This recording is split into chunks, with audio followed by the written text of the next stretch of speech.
Sir, should we formally begin? Yeah, I think we can begin. Yes, I'm ready. Miss Sharing, is it okay? Should we begin? Yes, please go ahead. Okay, thank you so much. So, hello and good morning to all. A very warm welcome to all our guests. And I will briefly introduce the Tech Emerge Resilience India Challenge under which we are doing this second webinar. The Tech Emerge Resilience India Challenge was launched in June 2020 by the World Bank in partnership with the NDMA to help strengthen the resilience capacity of the states and communities in India. The idea is to identify the best in low cost, localized, and life saving technology solutions by leveraging the global technology partnerships. This challenge brings together innovators from across the world to implement their novel solutions in the sphere of disaster risk reduction. And currently, we have 7 innovators who are successfully implementing their solutions in the 2 states of Himachal Pradesh and Uttarakhand. The selected technology solutions they leverage upon disruptive technologies such as AI, Internet of Things, drones, digital platforms, low-tech Wi-Fi connectivity, radio communication to ensure information access to remote communities. This project is being implemented under the guidance of ADPC in collaboration with World Bank, with RICA and IIT Hyderabad being the monitoring partners. So within this implementation, there's been a perceived need to align the technological interventions with the priorities highlighted by global DRR frameworks as well. And the webinar thereby aims to have some fresh ideas and new perspectives on emerging areas of science and technology. Specifically, today's webinar being on design innovation for sustainability. And now, if I may introduce our speaker for today, Dr. Shivaji. Dr. Shivaji is an associate professor at the Department of Design and Department of Climate Change at Indian Institute of Technology, Hyderabad. His expertise lies in design for sustainability, sustainability assessment, new age products and services, virtual and augmented reality, and architectural heritage reconstruction. And apart from his academic career, he's has substantial industry experience whereby he's completed various projects in architecture and has designed 37 commercially available products. He's recipient of multiple esteemed national and international fellowships, including the one on Design Innovation Center Fellowship. So with this, I invite Dr. Shivaji for his session. Thank you. Yeah, thank you so much, Sukrit, for the warm introduction. Well, we are not new here, like me and the audience, from Innovators team and Rika. We have been interacting for quite a while. So in this series of our interactions, after Dr. Kotaro's session, like today we are having this session. This focuses more on innovations in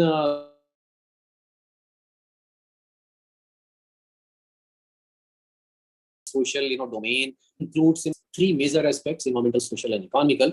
So how that social dimension is being addressed and how design can come to this whole like a phenomena, that is what we are going to see over here in this today's presentation. So if there is any query, please feel free to stop me in between or ping me. Okay, so the whole presentation is divided into 4 parts. First, I would like emphasizing on design thinking, then social sustainability, then innovation, and then lastly, we'll see some case examples. So first, design thinking. So, well, design thinking is not limited only to the design professionals or the people who are educated, like in design discipline, because design itself is a recently, like kind of a newly relatively new discipline, compared to the like the sciences, social sciences, etc., which are coming systematically for a long period of time. But design thinking has been part of our social fabric, our day-to-day life, how we deal with things around us, how we make use of resources. Okay, so there is engineering, there is technology, there is like a social science, there is humanities, arts. Design is also one of the aspects which has been with us all the while. And well, recently it has got a prominent it has become a prominent field in itself. Now it's a field of research, academics, experiment, etc. there are many verticals which have also come inside like design, and the importance of it you can understand, like most of the IITs, even the older ones, and most of the Ivy League universities across the world, and all other like advanced and developing countries, they also have this as a like a major part of their studies. Okay, so what it focuses, there are three major components you can see in this picture. Well, problem solving, of course, if it is not solving the issues, not worth taking up. Second, like humanity centered, so that one can deal with the issues arising out of like like a people, the community, our society, like you and me, like all of us together combined. Like on one hand, if you see like engineering is very hardcore, like engineering based solutions. There is investment of a lot of like kind of innovations on improvement, efficiency, a number of things. And on the other hand, if you see, there is art, which is highly subjective, highly like personal, a lot of like opinion based, a lot of like a thought based, and all. Design somewhere comes in between, which makes use of both. Okay, so it utilizes practical skills also, the third like bubble you see over here on the screen. Okay, so with the combination of all these three, like how things can be done. So this is where design thinking actually comes into the picture. Design thinkers look for workarounds and improvise solutions and find ways to incorporate those into the offerings they create. They consider what we call the edges, the places where extreme people live differently, think differently, and consume differently. Okay. So, well, there are a number of approaches for the design also. One of them is like a human-centered, like how we can bring this connection, this touch with the humanity to the society in this whole design process. Then it becomes like like a human-centered design. And you can understand by this illustration over here. From the top, there is a squeeze, there is pressure of like strategic leadership, like the concepts, like the philosophy, the economic requirements, the implementation challenges. And the last one from the bottom, if you see, there's a tactical implementation, like a pressure in between, this kind of forms this bubble of like design, where there is like a challenging design thinking to solve more complex issues. Okay, plus pushing even harder to stretch design thinking into challenging work areas. So design has the potential that it can improve any and every like a situation which is arising in any walk of life. Okay. So this is where design discipline is helping rest of the all other disciplines in our like institute, and helping generate human centric approaches, human centric solutions. Okay, and there is always a systemic reasoning. Okay, so you may be like knowing like what is causal mapping, what is systemic mapping, and all that. So nothing stands in isolation. Okay, everything is interconnected, everything has some interrelationship. Okay, one drives to another, that drives to another, that drives to another, resulting into something like that. Okay, so how to visualize issues also in totality, right? For example, somebody is having like a headache, right? So go and take a like a painkiller medicine, but you need to focus on the reason why it happened, like because headache is just a symptom, it's not a disease, right? So how to deal with this whole issue, this is where the systemic reasoning comes into the picture. Okay, so yeah, this is where design thinking leads us to. As a broad term, it could mean such different things for different disciplines. Well, for different disciplines and subject areas, it may differ also, like how you can make use of this thing. So from industrial design to experience to digital, design is everywhere. Okay, in even in our own solutions, like what I have been seeing and observing from all of your like like works, how these can be improved significantly, so that user can interact with it, user can make use of it, plus they can connect to it. Okay, so there are like approaches through which we can deal with this. We will see some examples in the case studies part in the last. So typically this is a kind of like a flow you can see over here. There is always an inspiration phase when there is like a problem brief given, and aims and objectives are defined, try understanding the whole scenario. Then you go on to visualizing the whole like solution. Okay, so ideation phase will be there, and then there will be implementation, right? So yeah, design thinking process. So there are number of steps. Is this line coming in between? I don't know. Okay. So design thinking process, starts with the empathy. Well, what is empathy? Empathy is a tool which helps us understand, the pain of, the person next to you. Like if you are trying to understand the user's perspective. So the one way is very easy and foremost that you ask for the, issues. You make your aims and objective, then you start, with the design process, solving the issues. But sometimes decoding those issues is not as simple as we can think of. Sometimes situations are very complex. Sometimes situations are very, very kind of like intricately woven between many other issues, many other scenarios and things. Okay, so how to decode that issues in those kind of scenario? You can do that by the sympathy mapping. This is one of the techniques we use in the design process. That's why it is given over here in the first level. Then reframing the perceived problems and challenges, collaborative and multidisciplinary teamwork. Of course, we are in a time frame where it requires effort from a number of people, number of experts, right? So using that, then divergent styles of thinking to explore as many possibilities as possible. Then convergent style of thinking to isolate potential solution streams. So you see, like it's kind of at one stage it's enlarging its scope, and at the other stage it is kind of focusing into one pinpointed like a stage. So design actually follows this double diamond design process. Also is one of the techniques where we kind of do these like multiple step processes to arrive to the solution. Early explorations, learning while doing also is one of the things. But when we go into the field, like we have been seeing case examples from Uttarakhand, right, Himachal, and number of places. Okay, so there is a lot of things to offer from the user themselves. Okay, how we as a kind of like an implementer, as a thinker, as a doer, can revise our like a thinking process based on those inputs. We can learn from that. So this is also one of the important steps in this whole process. Then testing the prototype iterations and then coming off with the final solutions. Yeah. How this can help like a different like in ways to like maybe a value a change, maybe solving the issues. So you can see number of like things listed over here over here.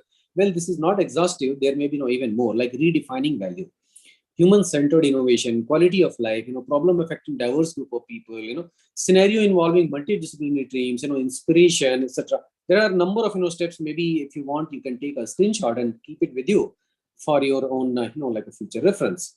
So design culture, you see this word, design culture brings with it both the design capabilities to strategically meet the needs of the users and the design competencies to deal with the constraints. So it's like navigating between this scenario and coming out of like this whole like exercise. So this is where this diagram comes into the picture. You are given with a situation, you are given with the number of like stakeholders, the people who are involved in it into some role. Okay, and then this environment of a tangible, intangible, like characteristics and things, and at the cusp of it you form this context, right? Yeah, so here I think you will understand it more. Like the quadrant one, if you see, this is deals with grassroots organizations. Then on the second quadrangle we have cultural activities. On the third, design and communication agencies. On the fourth, design and technology agency. And this is divided, if you see this x-axis and y-axis, on two different axes, where expert design experience is given and frugal design experience is given, where everybody, even the user, can participate actively to devise the solution. Okay, so this is where this frugal design comes into the picture. So the design also is divided into various scales of depending upon the expertise involved and who those experts are. And on the other axis, it may be of problem solving characteristic. It may be of like this sense making characteristic. Yeah, I think somebody is using this sketch wala, this feature. Can you please erase it? Yes, sir. Just looking into it, and I'll also request the audience to please don't use the features here and just concentrate on the webinar. Thank you. Yeah, I think somebody, Urvashi Modi or somebody did it. If you can erase it from your side, that will be helpful. Yes, yes, sir. We're just trying that. Yes, sir. Yeah, okay, thank you. So in this, actually, let me go to the next level. So how it happens, like emerging cultures, they start interacting at these two, like a levels. So from 1 to 2 and between like both the directions, and from 3 to 4 and then 4 to 3 also between, these directions. And at the next level, if you see, it has its interaction at this vertical level also, where the interaction is based on, design coalitions, like what kind of, like a experts are involved, which is like a totally expert oriented or stakeholder oriented also. So based on this also, this interaction, gives us, like a clues, and it kind of, helps the whole, like a scenario. Well, so trajectories, if you see over here, like how this innovation also, like takes place. So there is, like between product and market, this diagram actually drawn, which talks about like innovation at what level. So incremental growth, also happens. Like we see like a companies usually like a products in the market, they register, incremental growth over a period of time. Okay, so that growth also is like a predictable. Okay. What is innovation compared to that incremental growth? When something happens at a very disruptive level, very fast, quick, or at very high space, right? So then it qualifies to be called as like an innovation, where innovation has many other characteristics and features also that it qualifies to be called as an innovative solution. Okay, so this is this chart which elaborates on that. Then we have this expansion innovation at the cusp of this the same and different market and product level, and in the third quadrant you see this evolutionary growth. So in between these three, then comes the fourth one, this that qualifies to the total innovation states. How about the human-centered innovation? This thing, when we actually create human sense of things, like for example, there are products coming into the market. Let's take example of like automobile industry. Every like a year or next year, there is a refreshed new version or new model of like the automobile. Okay, so there is no need of taking any particular company's name, but we are seeing this is the trend. Okay, how does it relates to you and me, that incremental like an improvement which is happening. Okay, so how does like that product is making any human sense there? Okay, so this is where this actually a consideration comes into picture of like a human-centric innovation. Okay, so what kind of innovation? There are examples in the market also. Our same like India, if you see, or the world over, like India is a kind of leading economy in terms of like communication, telecommunication innovation. Okay, so this is where we can call that yes, significant growth has occurred relative to other countries. Okay. So, well, and now we are seeing, the reach of internet and the smartphone and its sensors and many other devices, to the, remotest of the places. Well, it has not reached everywhere, but at least it has reached, significant, percentage of the society, like a human, society within the, like boundary of India, right? So that's a significant consideration. And if we see, if you take just one example of like an education industry, like how the schooling was affected during this ongoing, this pandemic phase, had this telecommunication and these softwares and these, hardware industry wasn't standing, okay, the country was going to face, severe challenges in the education. Like, students could not have been, like found it like easier to continue with their education while sitting at home.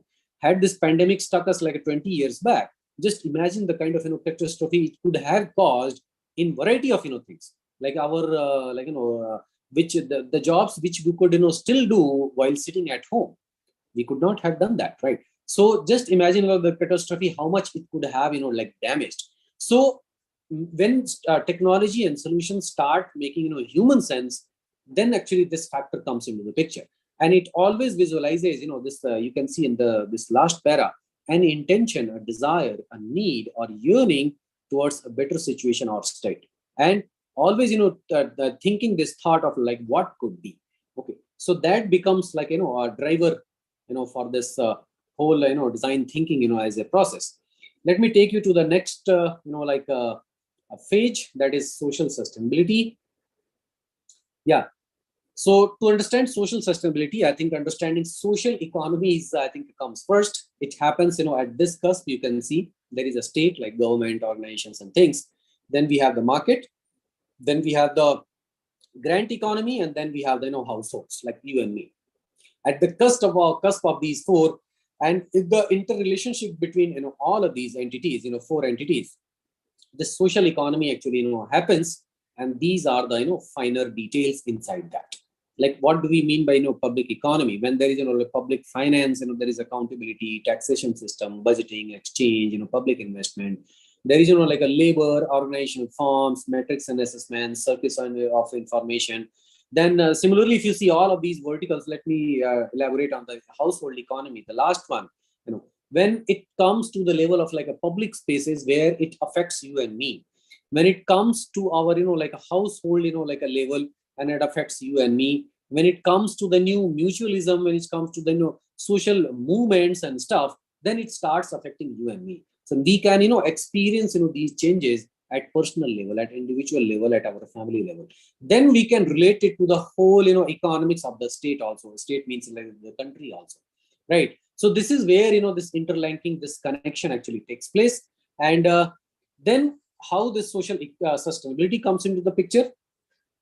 Well, there is a researcher, this Walker, it discusses sustainability as the dominant myth in contemporary industrialized society. So it's a kind of contradictory observation also from some researchers. They opinionate, well, it is equally valid to like learn to them also, hear to them also. Like what is social sustainability? Well, if you see like sustainable development, the whole word this term, it has like two words like sustainable and development, right? So a development which is going to change the face of the earth or face of the community or face of the things, how can it be defined as a sustainable one? So this is the first and foremost in the questions, and it renders this term as an oxymoron also. Okay, because these are these two words inside this phrase are contradictory to each other. Okay, so this is the like opinion of this person. Well, he views his views is that the idea of sustainable development is our shared cultural way of reinventing values and principles that have been increasingly forgotten in the rapid growth of industrialized modern society. And this is what we see. There are number of examples, and if we briefly see the economics, how the economics of today is working, the first and foremost, and perhaps the single goal of any economic activity is to make monetary benefits, monetary profits. Okay, so how some activity which is meant for monetary profit can do 100% justice to the social sustainability or social aspects of the same domain. Okay, so there is a big question. Okay, so but well, the whole job of humanity between before you and me and all of these organizations such as like United Nations and our country and all of them. So this is the challenge what everybody is trying to actually solve.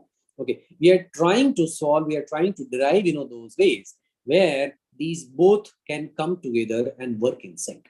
Okay, so when it requires a holistic view of the world and our place within it, then only it can do that justice. So let me give you some more content on this topic. Explore new design arenas, break down sustainable development into broad concepts and principles, and solve them one by one. So like how to solve like any like big problem is to break it down into the unit labels and then solve them like as a whole. Then finally you will have a whole solution, right? So what could be those traits? So here you see some of those are like listed over here: cultural diversity, indigenous knowledge. Like for example, whenever we go to visit some place, like when we go to Assam, when we go to Gujarat, when we go to Kerala, Tamil Nadu, when we go to Jammu Kashmir or Ladakh or Leh, or when we go to Delhi or Uttar Pradesh, what do we see? We see a number of things which are place based, and those place based things are rooted to that place. This is where this indigenous this word comes.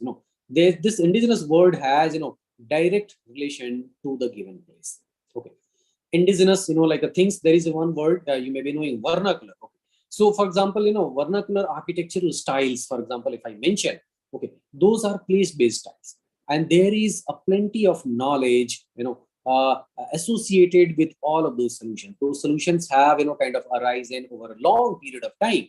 Okay, and it has taken so much of like detail and attention and a contribution of each and everyone. Earlier in those older times, there were not professionals such as like this time. Like today we have professionals in each and every field. Well, earlier also they used to have, but society wasn't divided like that.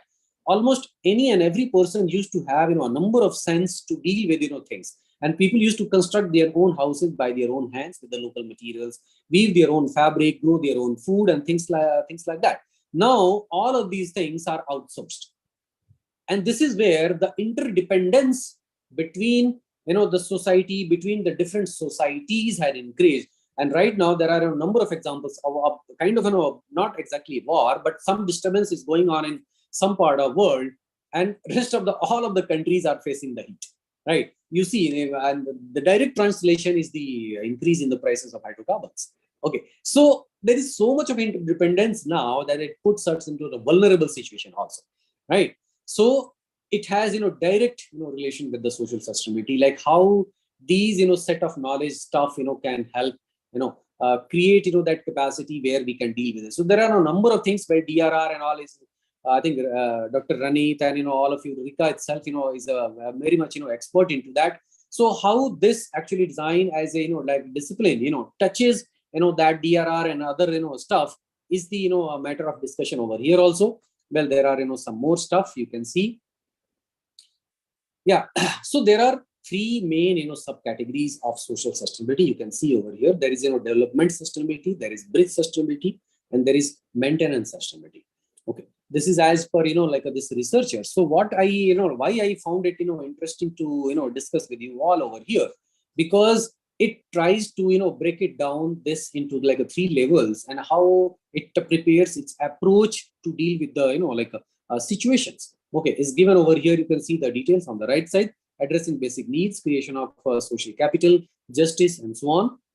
The second one, concerning changes in behavior so as to achieve biophysical environment goals, and referring to the preservation of socio-cultural characteristics in the face of the change, because things keep changing. Let me now move on to the social innovation, and then lastly we will sum it up all together.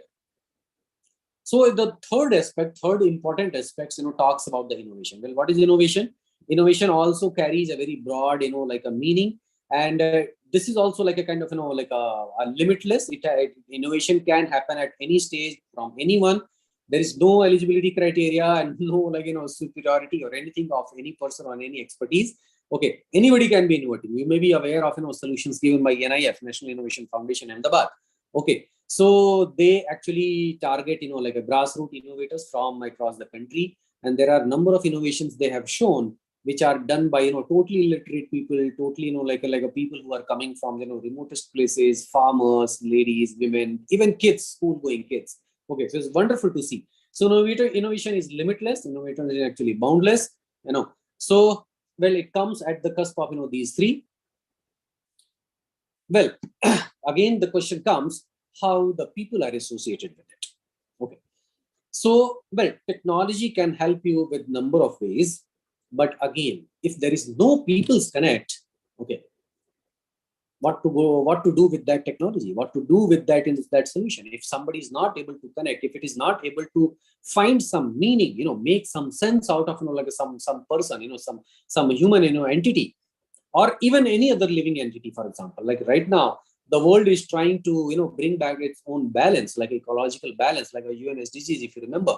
Okay, so it's not just like a humans, it's about every other species, every non-living thing also, like the balance of river, balance of air, balance of like a soil, balance of like any other entity is also like equally important.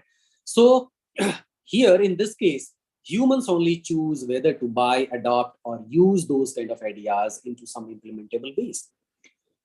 Humans are the only like entities which make decisions based on the benefits, not just for the sake of technology or promoting technology. Lastly, humans are the only entities which are like influenced by culture, perceptions, concerns, and motivations. Okay, so these are the aspects, these are the traits which connect with this kind of solutions. This is where technology also finds its place, and how this can be done is by refraining from the ingrained pattern thinking. Well, previously I was talking about design thinking. Now I'm talking about here pattern thinking. Well, what is pattern thinking? Is a repetitive activities and commonly accessed knowledge. And this is the one which we all and actually carry consciously or subconsciously. We all make our decision based on the pattern thinking. Pattern thinking is one of the most safest ways, tried, practiced ways to do stuff, number of stuff. Okay. This is one of the, like aspects also which retards and reduces and kind of, inhibits innovative thinking also. Because we take refuge of tried and, tested, methods. So we do not like actually taking risks, right? And doing something very very new, something innovative and this thing. So first one must actually first deal with this pattern thinking, then only one can move to the like design thinking or innovative thinking. So this is where it becomes important also, this slide, to talk about, to make aware what to avoid. Social innovation has many challenges in practice due to complexity of stakeholders, like we all are experiencing in our respective like locations, the kind of difficulties what we are facing, and ecological systems involved in the framework of value co-creation. Service design is emerging as a more effective approach in order to enhance social innovation, co-design, and long-term stakeholder involvement for achieving the purpose of adoption and diffusion.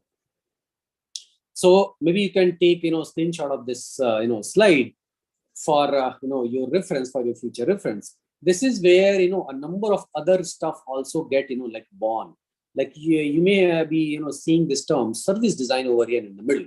Okay, service design is another field inside the design domain, which is like a kind of is a nascent stage in our country, where solution may not be tangible, it is going to be largely intangible, but it deals with this complex situation, okay, of stakeholders, like ecological systems of that place, and how you are going to deal with this all and create like a value, some value out of it, some positive value out of it. Okay, so there is an increasing awareness of that impact design has an understanding and framing problems and finding solutions in collaboration with communities, influencing societies and wider environment. Some examples soon we will see. Well, deliberately I have kept all of those at the last, so that we can discuss them also, and I would invite all of you to comment.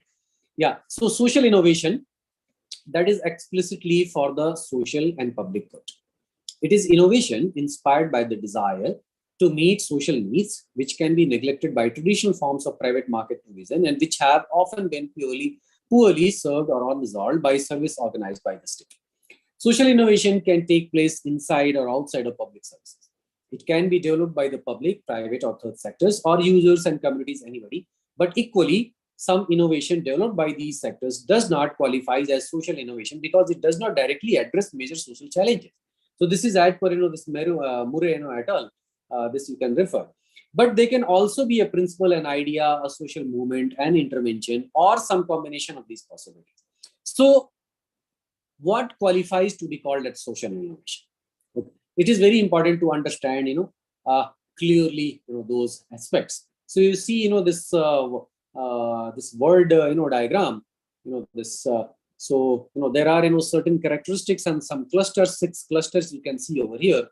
In the dark blue, this purplish color, it talks about the methods what can be applied. In this yellowish color, you see the stages of innovation.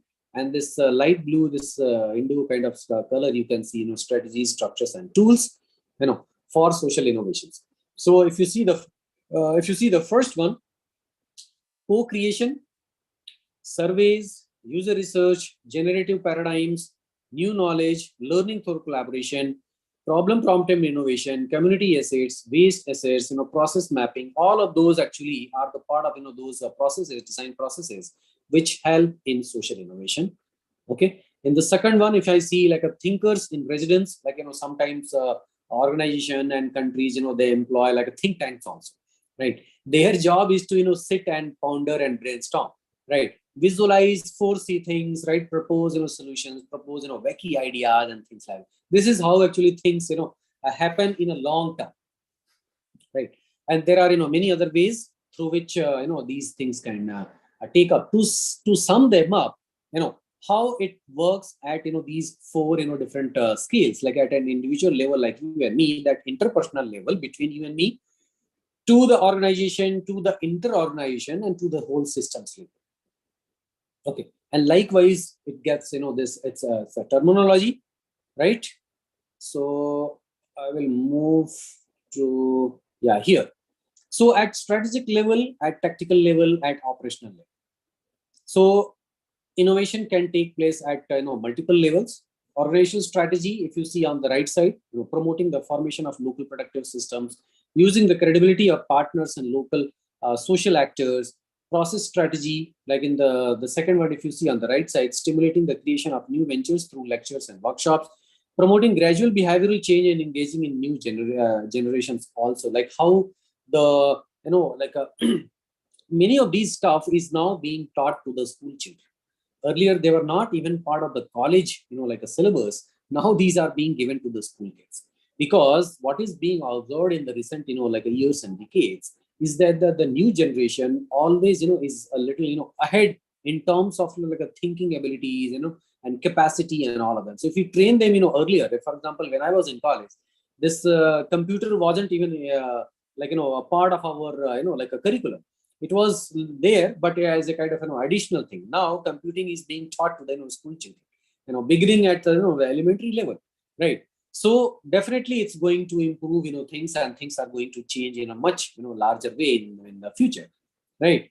So then it becomes, to understand why innovation is important for, like a countries like us, where, like a large, percentage of population is still, lagging behind in number of ways. Okay, so how things can change in few decades should be done right now. Okay, so let me move, from here.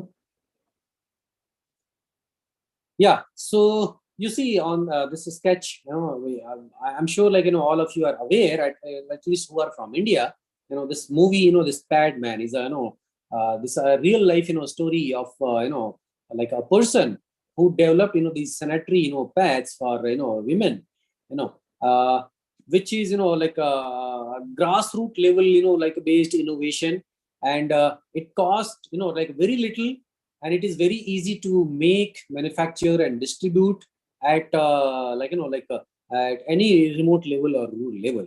And last year or so, or maybe 2 years before, this was made into a movie, the journey of, that person. Okay, so this actually works. This work actually, highlights, like how the betterment in the society can be brought in number of ways.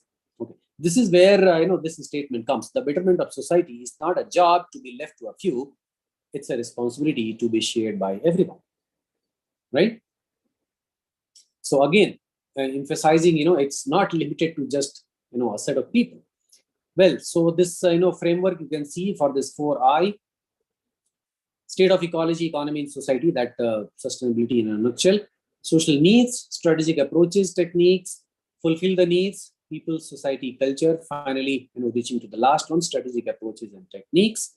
Okay, there may be, a web kind of, structure. I'm not elaborating this.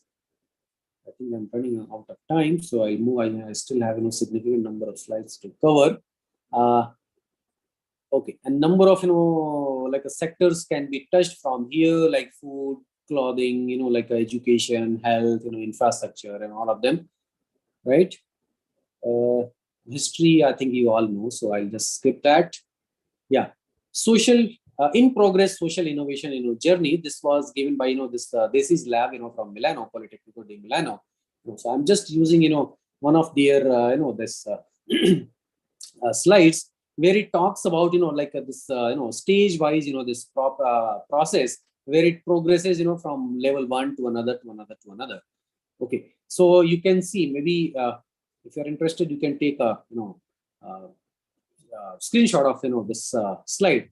Maybe you can use it in your own, ways, like how the increasing, awareness, involving, like a people and experts, identifying, a topic for action, generate, like and select local ideas. Like I would like to, mention here that one of the, innovators, from you, who's working in Uttarakhand, that local radio, this thing. Okay, So how I really found it interesting, like how he has involved number of local people, and their feedback in framing this whole exercise. Okay, and how the significant improvements have like a brought over like a period of like a few months or few years is also like a worth like mentioning over here. So it's always a kind of like a this like a stage wise like a process which involves number of stakeholders. Let me move from here. Yeah, a little bit of this scenario, like in India, if you see like how many still like a people who are from like a rural background. So percentage wise, if you see, well, it's a little old data, but still relevant. Distribution of poor people in rural and urban areas. If you see in India, it is 86% in the rural areas. In Pakistan, Bangladesh, and Nepal, these four countries. Okay. So here, if you see, in the urban areas, Nepal has only 6%, like a poor, and Bangladesh has 42.2%, people who qualify. This is, like from, this year, the data, if you see from 95-96. Okay. So 42% is a huge number. Okay. And in the India, if you see that actually heavy, this percentage is on the rural side, well, Nepal has the highest, with the 94% in the rural, that are poor, with the second, India being at, 86.2%. Okay. That's, like a big figure. And I found it, worth mentioning over here, because where our attention should be, this slide actually tells us, very, distinctively, right? So how we can choose, our, place of, like intervention is kind of given by that slide. So what kind of like various types of social innovations in the regions can be applied, like specific to South Asia I'm talking about over here, like a community based innovations, design based innovations, collective societal innovations, social action innovations, frugal innovations I was talking about innovationally, like initially like this jugaad and kind of stuff are very famous from India. There are number of management students like a case studies from management schools and entrepreneurship schools across the world, like Dabbawalas from like a Bombay, and these kind of jugaad solutions from Uttar Pradesh, Haryana, Punjab, and many other places. Okay, so this is one of the like a kind of ways like how to deal with like situations, and how that can be part of a structured methodology is the kind of discussion over here. That's what I wanted to highlight. So what are the trends? Okay, let me skip this. Yeah, three broad social innovation categories identified by the Bureau of Innovation, European Policy Advisors. Well, I was unable to find something like this from our context, but I thought it is worth mentioning over here. The first point is generally grassroots social innovations that responds to pressing social demands otherwise not addressed by the market. Because we see like the point I made initially, most of the like economic activities are monetary benefit oriented. This is where this disconnect happens between social aspect to this aspect, this market aspect, and which is directed towards vulnerable groups in society. Point two, broader level that addresses societal challenges in which the boundary between social and economic is blurred and which is directed towards society as a whole. Third one, systemic type that relates to fundamental changes in attitudes and values, strategic and policies, organizational structures and processes, delivery systems and services. That is an initiative relating to action to make citizens more aware of climate change. These social innovations, which are often initiated by institutions, play a part in reshaping society as a more participating arena where people are empowered and learning is central. And I'll give you, this, like a spiral model, how it radially actually, expands. So if you see like an idea, like this concept, it's just, like a small, like a beginning. Then it goes to the prototyping and, like a pilot, studies and, kind of assessments, then implementation. And once you scale, it can, replicate at pan-India level, maybe pan, world level. Okay. So it exponentially, like it can grow, exponentially, right? And there are, 6 trains, 6 societal trains we will see over here based on, like the 3 main, like categories: demography, environmental trends, new community trends. So here, if you see in the demography, we have, migration-based, system and aging. For example, India is one of them, like a country which has, like highest percentage of youth, like young population. Okay, and this is where it carries, the huge potential also in terms of like a development in R&D, development in total work production, working hours, like efficient, working hours. There are, certain countries which are, known to be like aging countries. Okay, so it's a kind of challenge for them also, like how they are going to deal with, this aging society in the next few decades. Okay. So, well, and migration. Well, migration also is one of the like issues. Some of the heart-wrenching scenes we also saw in our own country during this first lockdown, when the like the people from vulnerable like sectors and groups, they were forced to walk to their hometowns, running in like walking in like hundreds of kilometers in some cases, right? That was one of the like heart-wrenching kind of scenes. So how things can actually happen. So you can see like with these examples like next to you and me. Environmental trends, water, climate change, and energy. There is the list is very big. New community trends, diversity, new community providing IT solutions and things like that. And in the next one, we have poverty related trends, trends in health and well-being, and trends in ethical goods and services. So these could be like 6 major societal trend areas where the interventions can be focused. Yeah, so innovation, which includes like to creating solutions that are better, more desirable, and fit for purpose. Yeah, so one example you may have heard in newspapers or like in seminars and forums, like one school in Assam is has started promoting like bringing back like plastic and plastic stuff to the school, and you get some rebate in your fee, in your school fee. Okay. This was one of the like initiatives, and which resulted into like like getting rid of most of these stuff. So it's one of the beautiful such kind of interventions. Right. Another example I was able to find, this 9-year-old girl. She opened her own like a free street library.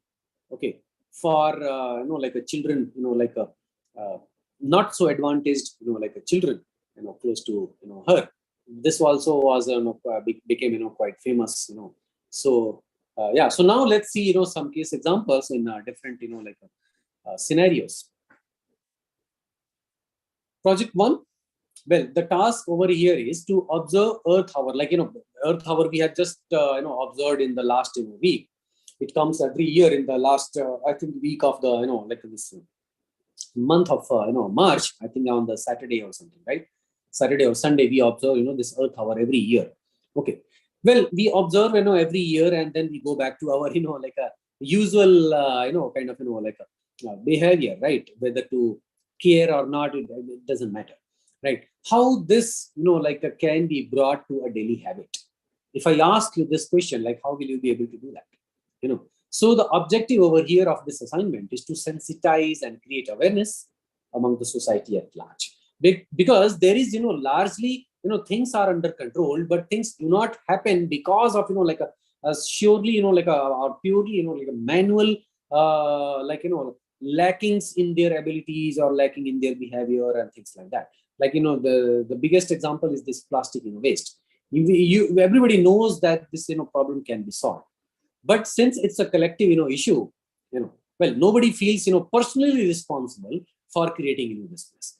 I don't know how many plastics we all have may have contributed to this whole mess. Do we have any record of that? And how we can do that? So this actually problems becomes like a real problem when we lose that sense of this personal connect. So this exactly is the objective over here.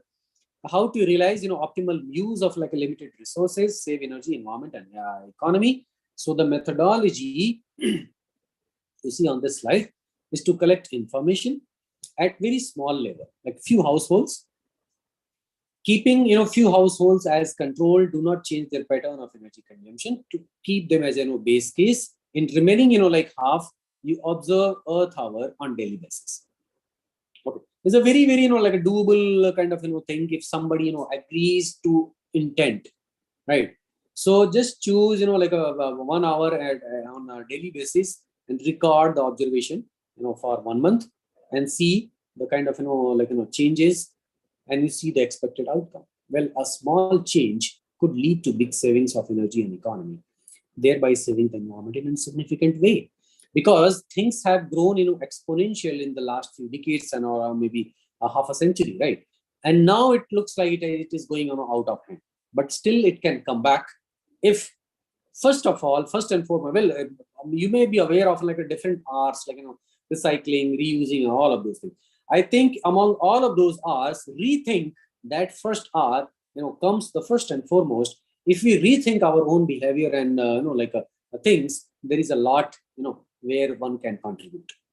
So such sensitization can definitely bring an impact. Coming now to the project 2, this case example, our local eco-cultural traditions and sustainable living. Like earlier, if you see this sketch, was used to be the like a normal practice of everyday life.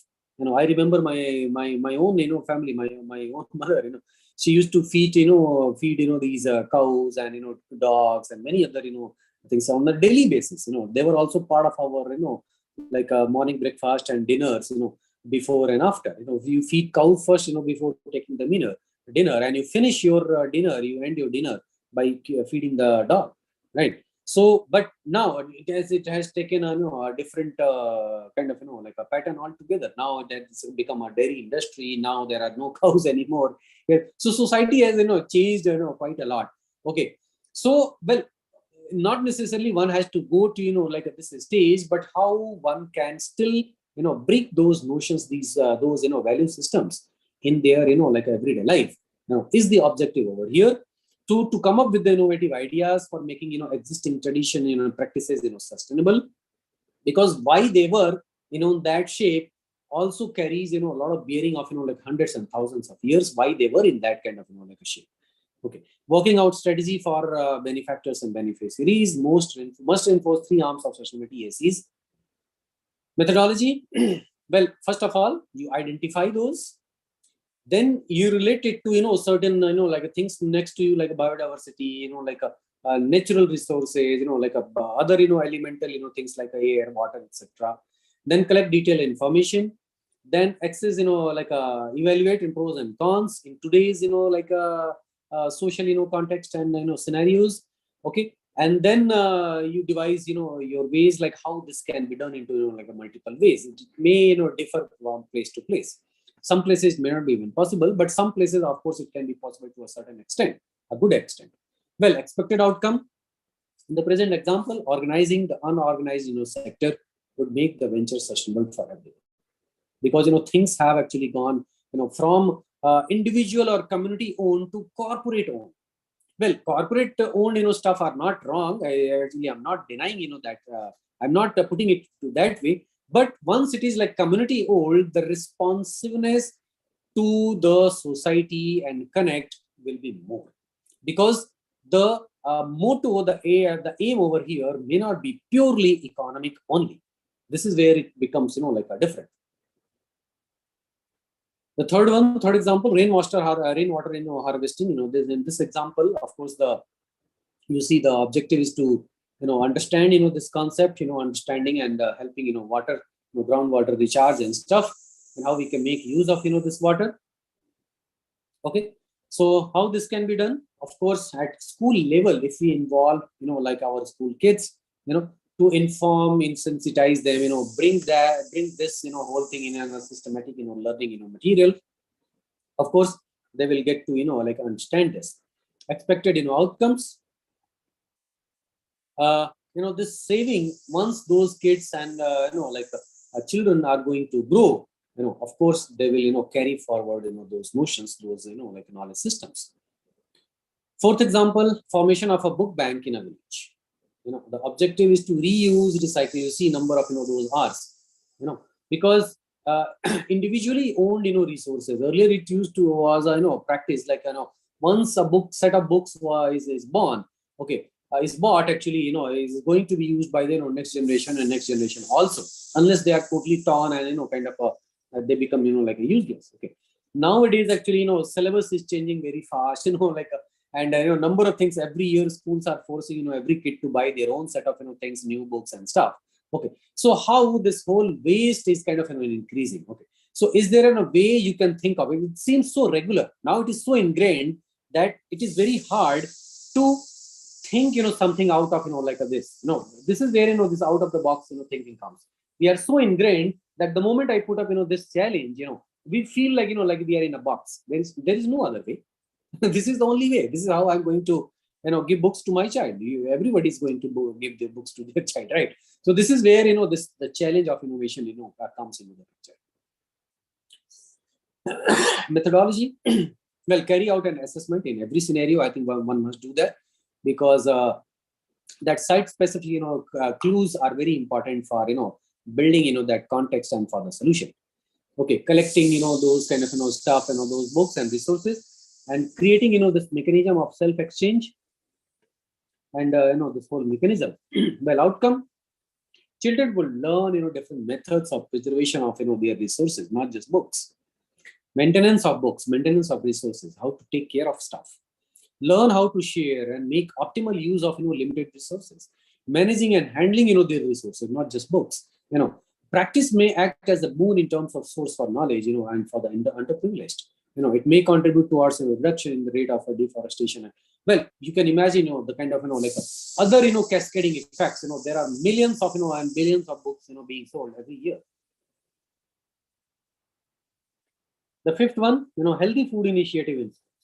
Well, midday meal scheme, we all know, like I know the several case studies, it has been highlighted that a number of school kids, they were finding it difficult to go to the schools. Reason, they are so impoverished like a condition that feeding one times meal was difficult for their parents, and that's how they got employed at any like a normal joint, and they were earning just even few rupees, few bucks, right? So this is where this concept of midday meal came, like the government and the sponsors and the schools, and they took up this challenge that yes, we will take care of your kids like a nutritious food for at least one time a day. And now there are millions of like school children who are being fed this meal every day, and they are as a resultant, they are now coming to the school. Of course, there is no direct result out of this noble initiative today, but definitely in next few decades, all of those kids, they are going to get educated at a significant level, at least not at that level what they were exposed to in the earlier times. Okay, and they will become like a powerful human resource, right? So how to enforce this methodology, right? Well, the methodology may differ actually from place to place. This is specific to just this one. The expected outcome, of course, the role of unhealthy food items, like I am observing with my own child, my own daughter. Now the school teachers, they are asking the students and parents not to give them fast food and fast food items like chips and other stuff, pizzas in there, like a snack time while this tiffin. Okay, they are asking only for fruits, vegetables, and like a home-based food items, which is a noble initiative. My daughter is asking me not to give her chips in the this thing. So this is a noble initiative, and how this can be taught. Like in my generation, we were spoiled, right? So there is a significant change, and this kind of like novel thinking and going beyond the limits, going beyond the regular, and making this change is definitely bearing fruit. So this is what like I would like to emphasize with these examples. The last one over here is the reflection on the role of physical realm in facilitating community co-design. Well, this is another exercise. You see this link over here at the bottom. Is a research paper. Maybe you take a screenshot and you note it down. You can download and see this paper in its full length. You will find it interesting. Maybe similar kind of methodologies and tools you can use at your own place.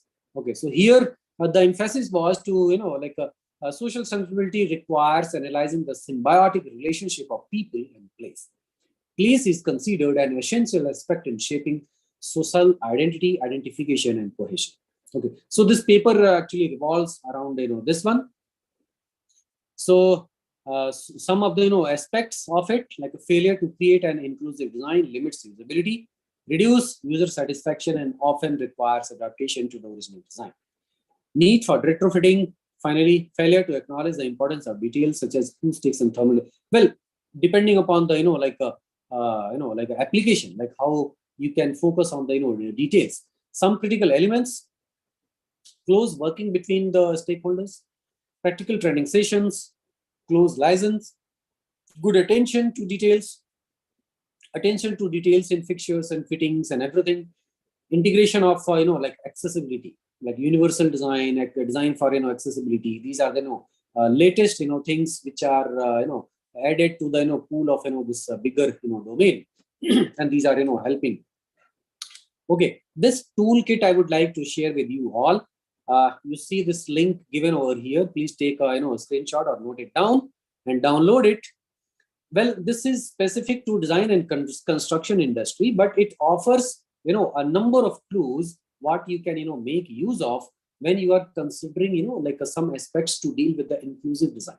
Okay, so I'm sure you can learn from this, and you can devise your own ways and toolkit to fit your own scenarios. If any help is needed, I'm there. You all know me. So yeah, not an issue. Okay, so I have come to my last slides. Shaping the innovator's journey. What makes design thinking a social technology is its ability to counteract the biases of innovators and change the way. So thinking out of the box and challenging ourselves, and avoid that pattern thinking, and going with all of these techniques what I just showed definitely will bear the fruit. And for any specific assignment or this thing, I'm always open. You can seek my help. Yeah, so with this, I have come to the end of my presentation. Thank you all. If there is any questions. Thank you so much, sir, for such an enlightening presentation and covering many detailed wide aspects. So we have some questions in the chat box. Okay. There is one from Ms. Ambika on during designing process, what can be some pertinent considerations for ensuring that innovations are scalable and replicable? Well, if you see for any project or any research, these two things are very, very, integrated, like approaches. Like when we do a PhD research, the first thing we are taught is to, like, your research should be scalable, should be generalizable.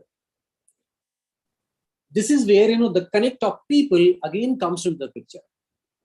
There is no worth of your research if somebody doesn't get benefit in any corner of the world. It's not worth doing it. So I think it's first and foremost, requirement that it has to be novel, first of all. Okay, a new research, a new project, a new way, a new design is always should be novel. Well, of course, you can inspire yourself from somebody, some case studies, some examples. There is no need of reinventing the wheel again and again. So of course, all of this, humans, knowledge base is always there to help us. But the newness, that novelty must also be there. Okay, so designing as a process, like your question, what can be some pertinent considerations for ensuring that innovations are scalable and replicable? So the first and foremost thing is to conduct a study. So whenever you are taking, some exercise, you must know what is happening around that topic across the world, across the India, across your state, in your own place. Okay, then you will be informed, because it's like, there may be, n number of people working on the same problem in n number of different locations, and they do not know each other, right? So this is one of the benefits of connected research and publishing research these days. Why we publish research is that it can go to the number of people. Well, there are some shortcomings also of that published research, that it is like most of the cases it is paid. Like one has to pay some some dollars to access it. But I feel knowledge must be freely available for the entire humanity, because it is the humanity which is generating the knowledge, and why somebody is forced to make some payments to access it, because not everybody is in a position to pay for accessing the knowledge, right? So knowledge must be freely available. So this is one of the gross and totally inhumane limitations, I would say, being a researcher, being an academic myself, I would say is against the humanity. I think one must strive to free the knowledge which is already existing over there. So first and foremost thing is to at least know what is going on, and then you make your own stuff. You find your research gap, okay, and then you make your approaches, and of course you keep consideration of these things. So thank you, sir. So there are a couple of more questions. Yeah, There is yeah. one Hmm. on global framework or benchmark for evaluating social. Is there any available global framework or benchmark for evaluating social innovation? Well, see, actually, why there is not one actually solution or a one actually method, because these solutions also are place-based and they are quite vast and open and subjective. When it is an exercise of 2 plus 2, it's an universal truth, like every like a calculator across the world will give you result of 4. But these subjective actually issues and solutions and design approaches, like if I give you a design problem in a class of 10, there will be 10 different design solutions. And if I give you a numerical solution, 2 plus 2 is all the same, right? So see the subjectivity, the way you are going to interpret it, the way you take your user study, the way you consider your context itself, like a constitutes culture, time, technology, materials, number of things. And since these things are also dynamic, they are changing, right? So how can the one resultant be a static one? That is also dynamic. Okay, so there cannot be actually, from my perspective, one universal actually, benchmarking or a tool to evaluate, but there is always, some tools to help it. The one I just shared, with you all. If you have a look, that is specific to construction and design, field. So that helps in like how inclusivity can still be brought in today's time. Definitely things are going to change in next 50 years and 100 years. So of course, this will also, further get revised. This wasn't there 50 years back, right? So you are going to bring, that change. I hope I was able to answer. Yes, yes, yes. So there's one more on suggesting a resilience framework which can be applied within social entrepreneurship for promoting social innovation and sustainable development. The last one. Can you please suggest a resilient framework to be applied within social entrepreneurship for promoting social innovation and sustainable development? Okay, see, resilient, framework, if you see, for resilient framework, there may be, some components which one can advise. Again, the framework is very, very subjective and, like a place specific. Those components can be, like, human resource first and foremost. For example, I would like to mention, one example of, such sort, which I was part of a team when I was in IIT Guwahati. Okay, my professor had a project from the Meghalaya government to train the bamboo artisans. Meghalaya is a bamboo rich, like a state. Okay, there is number of varieties of bamboo. Okay, and most of these craft and things, they utilize bamboo in it. There are one of fastest growing bamboo species is also over there, right? Plus, like there are 300 varieties of bamboo. Just let me sum it up. So much of like a variety, and how those bamboos can be utilized. So traditionally, they were actually making number of crafts, items, and they were selling in the market. So, well, what is the role of an technology or design institute in this? They are already trained. They know their material more than us. Like we don't know how to chisel bamboo and how to do the. Well, we also can as a product designer. One can. No, I know. But generally, a person who is born into that thing knows obviously more than anybody, more than any engineer or school based taught expert. So what we did actually, we went there and we first learned it ourselves, how they are doing it. Okay, so it was a reverse exercise in the first place. We learned a lot, from them. We actually attended, their, sessions and things. We observed, we made our own observations, a number of stuff. Then in the second stage, we did our brainstorming, exercises, and then we gave them, like solutions using technology and new age, things and machineries and stuff. So the first and foremost thing what was done is to enhance their tools. They were using traditional tools. Okay, we gave them new tools. Okay, of course those tools were having all of those qualities what they were already like working with, but there were many more new functionalities also. We gave them new ways of creating business models and things like that. And it wasn't just a design exercise, it was up to the level of making it a brand, launching into the market, creating a supply chain, and all of those things, like rolling out all of business. So it was really interesting, one of the ways. So I hope, with this kind of, like attributes and components, you can create your resilient framework. So I believe, like utilizing human resource is one of the very important, aspects in creating those kind of resilient frameworks. Yes, thank you so much, sir. So I see there are other questions also.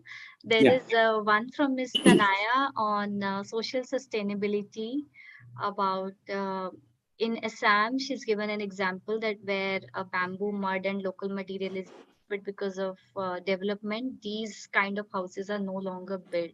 So is it a bane to social sustainability owing to the advances of modern science and technology? Okay, let me read her question. Thank you, sir, for very in the social sustainability slide. You mentioned about indigenous knowledge, vernacular architecture. In Assam, we used to have this construction of Ikra house. I know that house, very interesting house, using bamboo, mud, and other local materials. But now, because of development, these houses are no longer built. Very right. So, is this some kind of bane to social sustainability, owing to the advances in 21st century, which is a good model, old, traditional, or new modern? Very nice point, very relevant point. Well, even if somebody wants to build the Ikra house, well, there is no manpower to build that. There is no skilled, person to build that. That material will be, harder to source. There is not, enough Ikra available. There is not enough, mud available in the, market, right? You need to go out of, like a city, maybe from somewhere you need to get it and all that. So actually things are now changed. Even if we know Ikra house has survived, for several centuries, okay, and it is relatively much safer in case of any earthquake. Like Assam is, earthquake zone 5, most vulnerable. Okay, so if a concrete structure falls down on a family, and if a Ikra house falls on the family in case of seismic event, okay, we know the kind of extent, the damage, which are going to happen in two different scenarios. But it is very difficult to construct a Ikra house, a new one. Well, but I feel, like Tanya, this the learning actually, you have kind of, brought a point on which I am working myself, how to do this work. So, well, the approach I would like to share, what I have, like taken, is to learn the traits of, that house. So this house is not just this material. Okay, there are other softer things also. For example, in the Ikra house, if you see, your whole wall panel is divided into several segments. It's not just one single wall, and on periphery, there are beams and columns. No, there are beams and columns, but there are multiple, vertical posts also in between, and horizontal and vertical ones, right? So if you divide that, so the structure, the portal frame, if you see from a structural, point of view, the whole structures becomes like, like a very interesting, cage. And that geometry also has an interesting role to play over here, not just the materials. So I'm making use of that geometry to design a house where it will have, kind of, safer quotient in case of a seismic activity. Right. So even if you are unable to use that material, but there are, many more, other things, softer things, intangible things, what you can make use of. Because, nothing remains constant. There is bound to change. Right. But this is where we can, marry these two, vernacular with the modernity. So the point, what you made, old traditional or, new modern. So it's a kind of, like I know, a combination of the two. It's an amalgamation of two. Very well said, sir. Amalgamation of the best of both worlds. Yes. So, there is one question in the beginning from Mr. Numan on businesses running out of money if they invest too much and not getting products to market quickly in social innovation. Well, if we see, this question is very vast. The answer is very big. If we see the whole world's, economy combining, all of the countries' GDP and everything, we are in, I don't know how many million, many billion or trillion, dollars in debt. Okay. Well, that debt is owned by humans to who?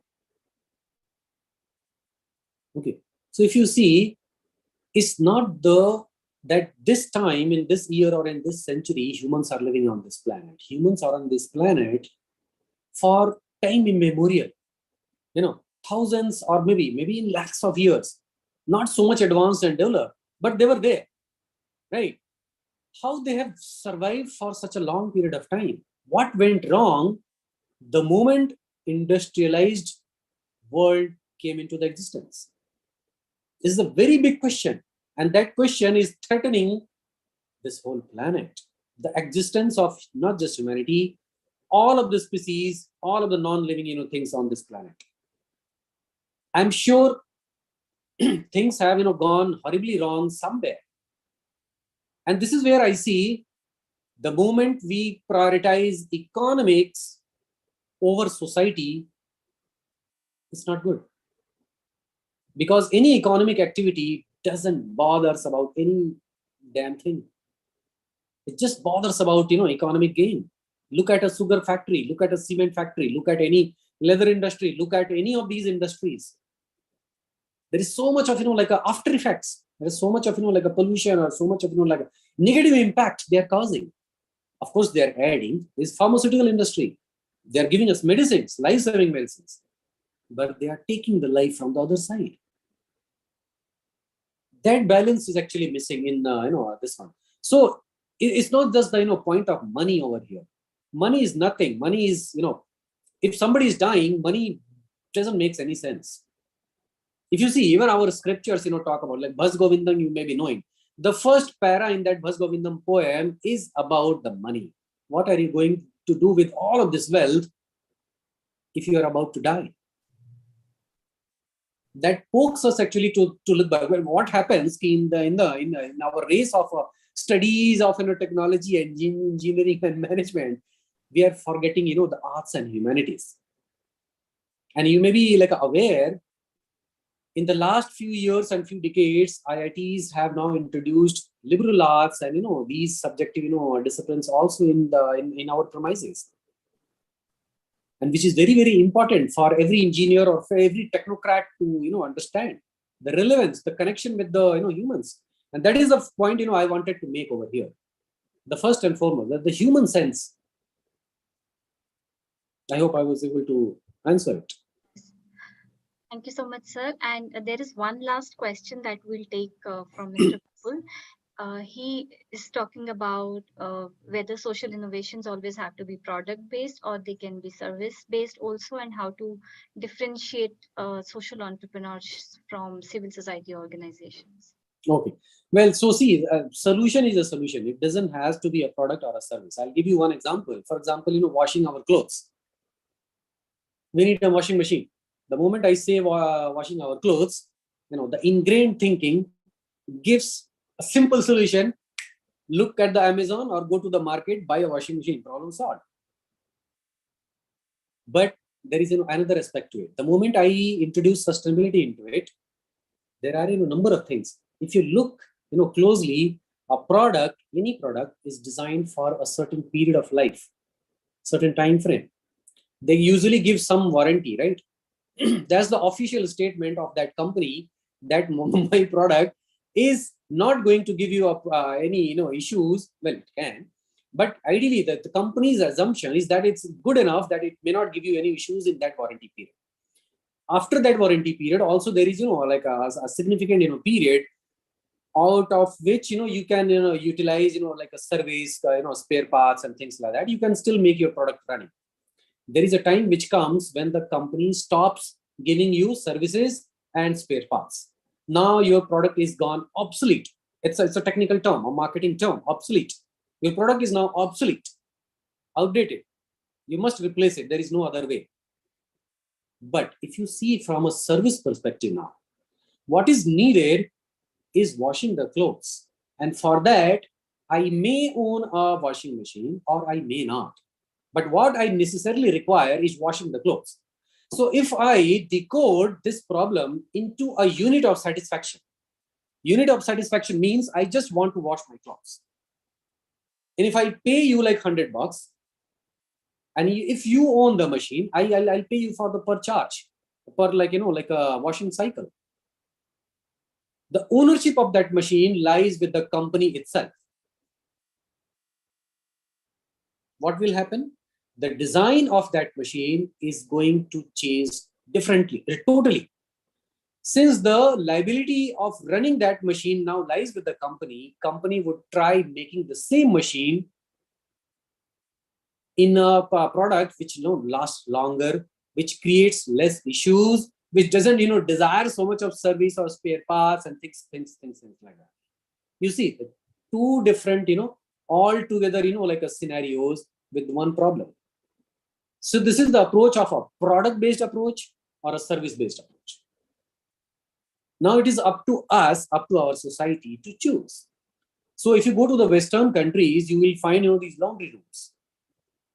And there the habit is that whenever you need to wash your clothes, you gather your clothes, you gather your washing powder. Okay, you take few bucks, whatever the charge is, you go and avail the service, come back, done. But design of the product, it will change so differently. So it is now, well, the responsibility is not just on the companies, the responsibility on us also, responsibility on our government also. Why there is no such kind of checks and measures, like how much a product should last. Every company is totally free to charge whatever they want, design any sort of product. The market only decides like whether it is successful or not. But what if the market doesn't have any other choice? For example, do you have a choice of owning a washing machine which lasts for 50 years? No. So where is the right of consumer in this case? You as a user, me as a user, we do not have any say over here. So if you see the products, the philosophies I just explained, the frugal design, the involvement of the stakeholders and all of this, all gone, right? So much of like a disparity. This is what is needed. So you raised a very valid point. Thank you for this question. I hope I was able to answer it. Now I see this last question by Apurva, faculty at Gujarat National Law University. Good to know. Thank you. And would like to invite you for such a session, workshop as part of our conference. Thank you. On social entrepreneurship, definitely. May I request you to please share your email ID? Okay, sure. I'll put my email ID over here. This is shivaji@des.iith.ac.in.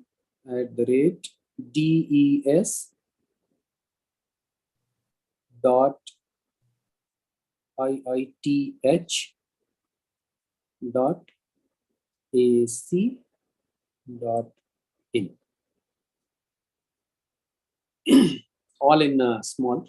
So, well, anybody is welcome to write me. Yeah, so if there are any other inputs, any other suggestions from anyone? I think we've already overshot the time. Yes. So, it has been such an enlightening session. So if I may request Miss Sharing to give a closing summary, and thank you to sir.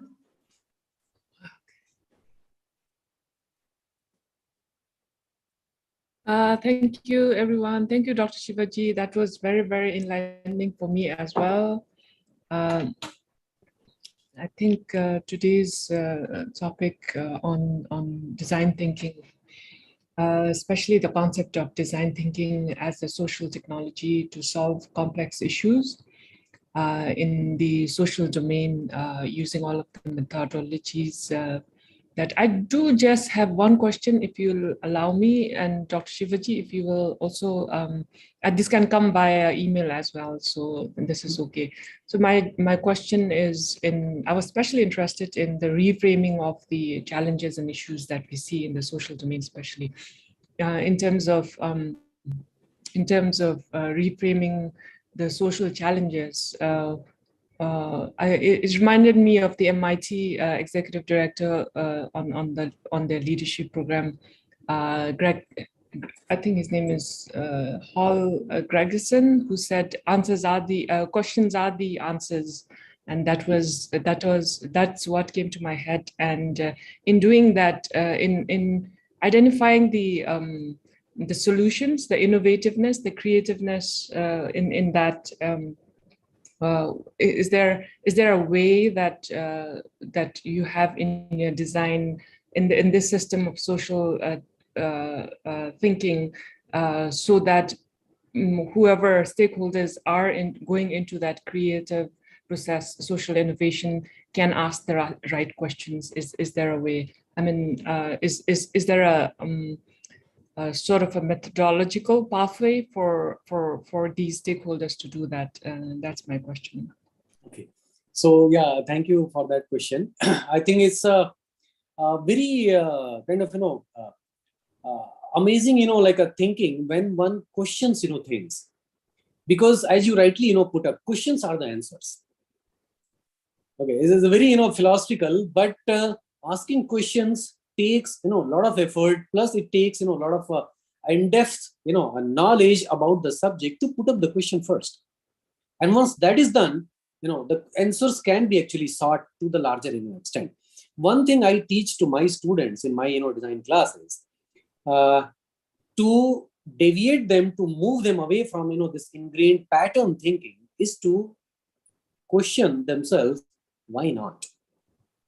Whenever something pops up in their head, I encourage them to give me wacky solutions, impractical solutions, any damn thing which is coming to their mind. I always encourage them to show me options, what is coming to your mind, and conduct free brainstorming sessions without any limitations. Because inhibiting somebody, like what had changed over the years. Again, I'm taking my own personal example. In my age, when we used to go to school, we were afraid, because there were a lot of beating and the punishment and all of those kind of was the actually practiced way of teaching. Right today's morning, my daughter was insisting, I want to go to school, I don't want to stay in home, because I'm going to make their masti and all that. I want to go to have some fun. I'm going to enjoy over there. The moment this experience actually changes, a lot of other things will change. So I believe breaking the inhibition is the first level. Getting away from the that pattern thinking, which is unknowingly actually happens with all of us. We always take the safer approach, safer road. And the one thing, as I just said, like putting up, why not? The moment something comes to your mind, why this cannot be applied? Why not? If it is like a not a regular solution, if it is looks like some weird this that, and how it's going to be done, at first it feels like very idiotic also, but why not? Okay, so thank you so much, Dr. Shivaji. And Supreet, so sorry I took us a little bit of your time. Everybody's time. Always pleasure. Yes. Yeah, thank you so much, and thank you everyone for joining us. For that, can we take a group photo if everyone can turn on their video cameras? Yes.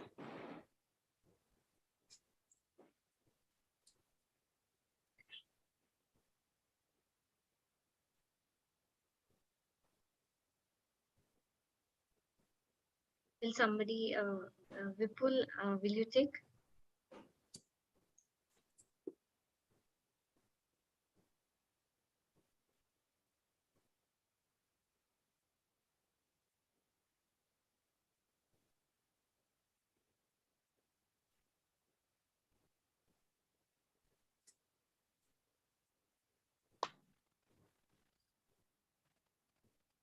Yes, done. Thank you so much. Over to you, Mr. Okay, thank you so much. Thank you, everyone. I think this. Thank you all for joining. Yes. Thank you so much, sir.